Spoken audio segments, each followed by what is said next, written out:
तो सुखदेव जी को प्रणाम किया और अपना प्रश्न रखा कि मरते हुए प्राणी के लिए क्या कर्तव्य है कि जो मरणासन्न हो गया है, जिसकी मृत्यु होने वाली है, वो प्राणी क्या करे।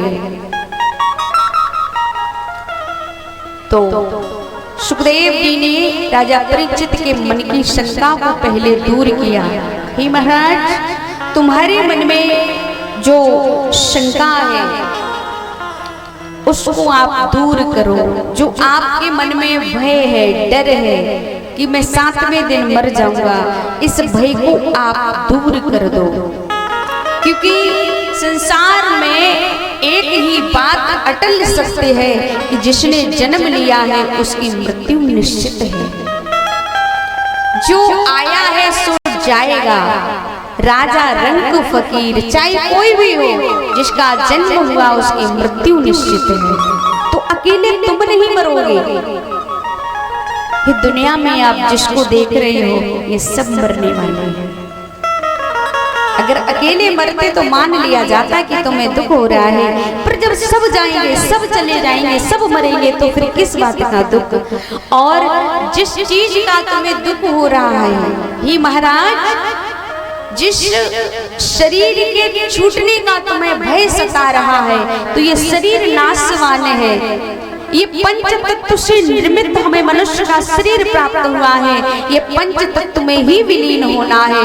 रही बात आत्मा की, तो आत्मा तो सदैव सदैव अजर और अमर है।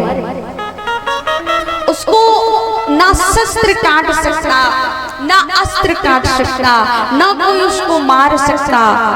उसका विनाश नहीं होता है, वो अविनाशी है। सुखदेव जी ने पहले परीक्षित को सावधान किया, महाराज सावधान हो जाइए।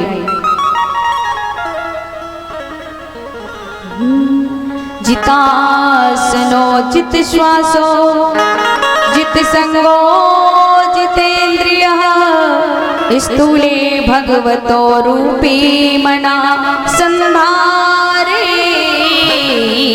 धिया। परीक्षित, आसन, श्वास, आसक्ति और इंद्रियों पर विजय प्राप्त करके बुद्धि के द्वारा मन को भगवान के स्थूल रूप में निरंतर लगाना चाहिए।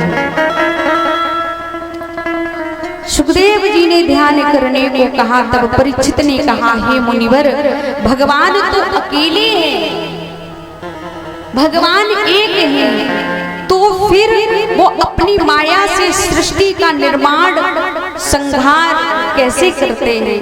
इतने सारे कार्य वो कैसे कर लेते हैं? तब सुखदेव जी ने भगवान श्री कृष्ण को नमस्कार करते हुए, बार बार प्रणाम करते हुए और फिर प्रश्न का उत्तर दिया है। तो परीक्षित जी का जो प्रश्न है कि भगवान एक है, अकेले होते हुए इतनी बड़ी सृष्टि का निर्माण, पालन पोषण और संहार किस प्रकार से वो कर लेते हैं? तो आज सुखदेव जी कहते हैं, राजन,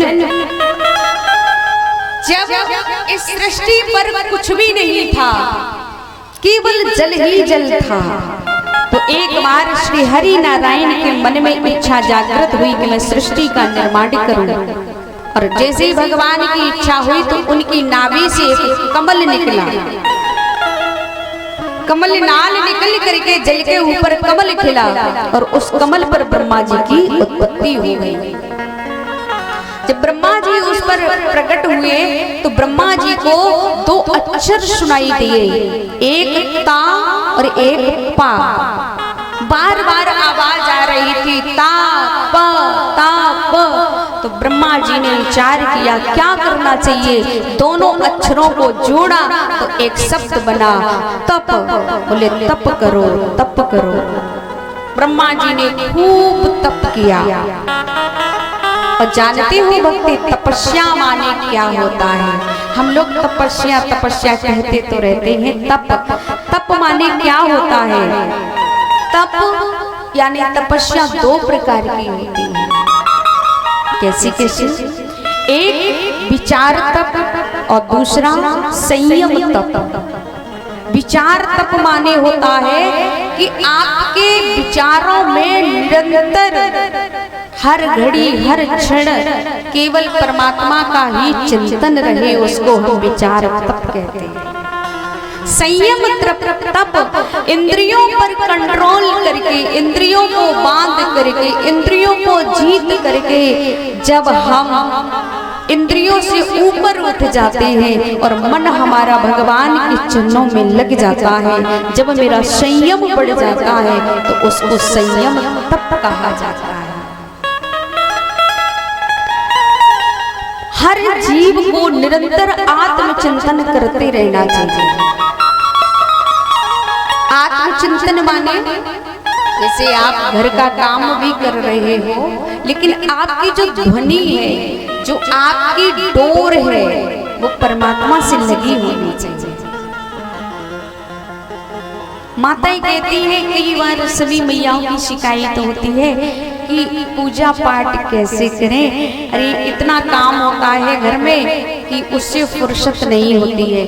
अरे मेरी मैयाओं, आपके लिए हमारे लिए कोई अलग से समय नहीं बनेगा, बस इसमें से ही निकालना पड़ेगा।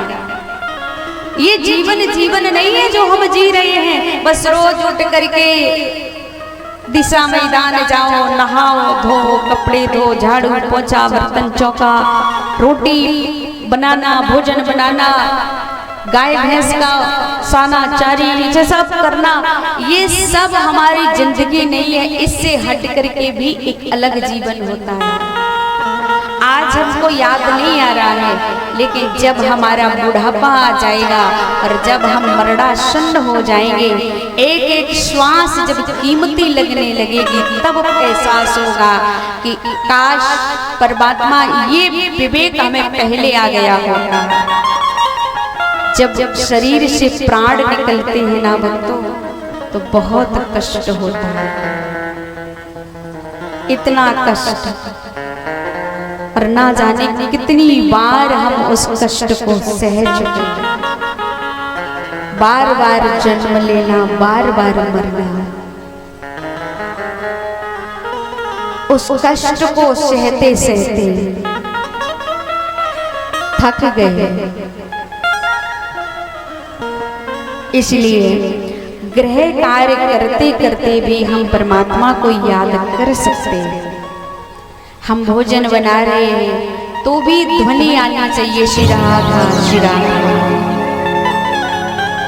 जय श्री कृष्ण जय श्री कृष्ण। और यदि कुछ नहीं आता है तो आपको महामंत्र आना चाहिए। महामंत्र जानते हो किसको कहते हैं? महामंत्र। फिर उसके अलावा भी कुछ नहीं करना आपको। महामंत्र माने हरे कृष्ण कृष्ण कृष्ण हरे हरे, हरे राम राम राम हरे हरे। कुछ नहीं आता तो कम से कम इतना तो आता है, नहीं आता तो आज यहाँ से आप गांठ में बांध करके ले जाइए। सारे काम करेंगे, सब कुछ करेंगे, लेकिन हम ये मंत्र नहीं भूलेंगे, ये नाम नहीं भूलेंगे।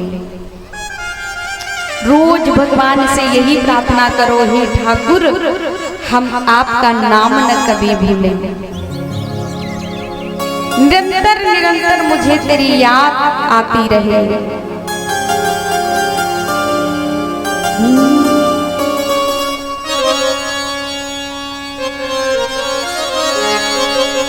हो दिल की हर धड़कन से,